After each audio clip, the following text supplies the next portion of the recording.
3, 2, 1, go. Hi, my name is Allison, and this is my speech on the benefits of a vegetarian diet. So, vegetarianism is much more than just sharing the diet with your pet rabbit. Vegetarianism is a trend that's been on the rise in these recent years, and we can see that through the rise of vegetarian restaurants or vegetarian options on the menu. What we found is, though, as fads increase, there are a lot of misconceptions and misinformation that are passed through based on the news articles. So, from this speech today, I hope to inform you and clarify any misconceptions and benefits on the vegetarian diet. So, I have done extensive research on vegetarianism, and I have studied many researches to tell you about the benefits of a vegetarian diet. So, we will be covering what is a vegetarian diet, the misconceptions we have about nutrition deficit, and as well as the benefits of health that vegetarian diets bring. So, our first point here is, what is a vegetarian diet? So, a vegetarian diet, based on encyclopedia.com, means voluntary abstinence from meat products. This means no bacon, no chicken, no pork, no fish, none of these meat products. That is a no. But instead, we eat plant-based products such as spinach, broccoli, carrots, tomatoes, and cucumbers, or other plant-based substitutes such as soy or tofu. What we found is people become vegetarian for 3 different reasons. Most commonly religion. So Buddhism, they find killing animals is an act of cruelty.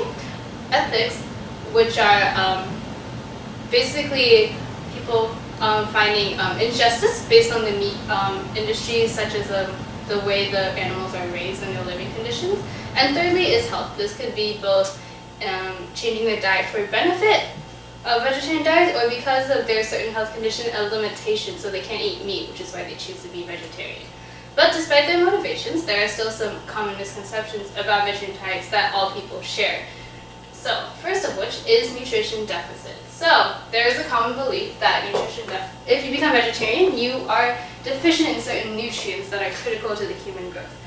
A common one is a fear of deficiency in vitamin B12, and this is because vitamin B12 is largely insoluble in humans in the plant-based form, whereas it's more commonly found in animals. But you can substitute this by consuming a lot more concentration of vegetables with vitamin B12 or taking supplements.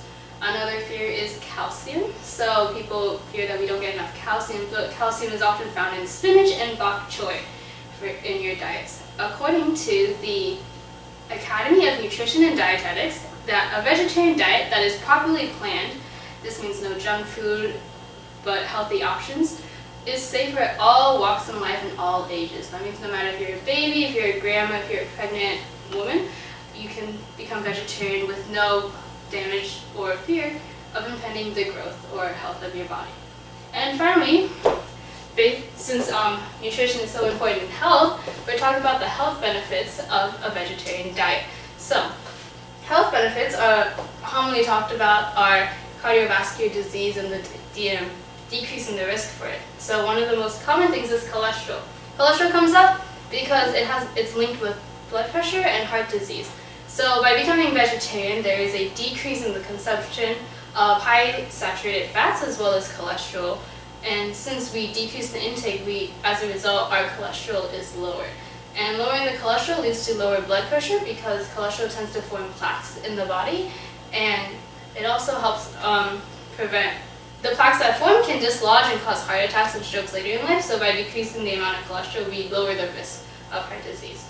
Another common disease that we found in research is cancer. So cancer is basically the uncontrollable division of cells. So with this uncontrollable division of cells often results from mutations in the DNA or the cells. So what they found was that vegetarian diets have high fiber content, which leads to a fast turnover rate in the GI tract. So this means when the time from the food entering your mouth to the time the food exits your mouth is a lot faster in vegetarians than in meat consumers. So this fast turnover rate means there's less exposure to mutagens from the food in your body, so they have less time to absorb and react to these mutants in the body. As a result, there is a decreased risk in cancer. As there was a study in Nutrition Magazine by Dr. Rajaram that found that women who consumed a vegetarian plant-based diet were found to have a decreased risk in breast cancer. So in conclusion, we found that 1, we've defined what vegetarian is. 2, we've clarified any misconceptions we have about nutrition deficit that may result in this diet change. And 3, we've addressed the health benefits that can arise from this diet change. So, in conclusion, the vegetarianism is more than just a diet. It's more than just changing the food you eat, it's a lifestyle change. So I hope you take all this information into account as you go about your day. Thank you for listening. Any questions? Yes?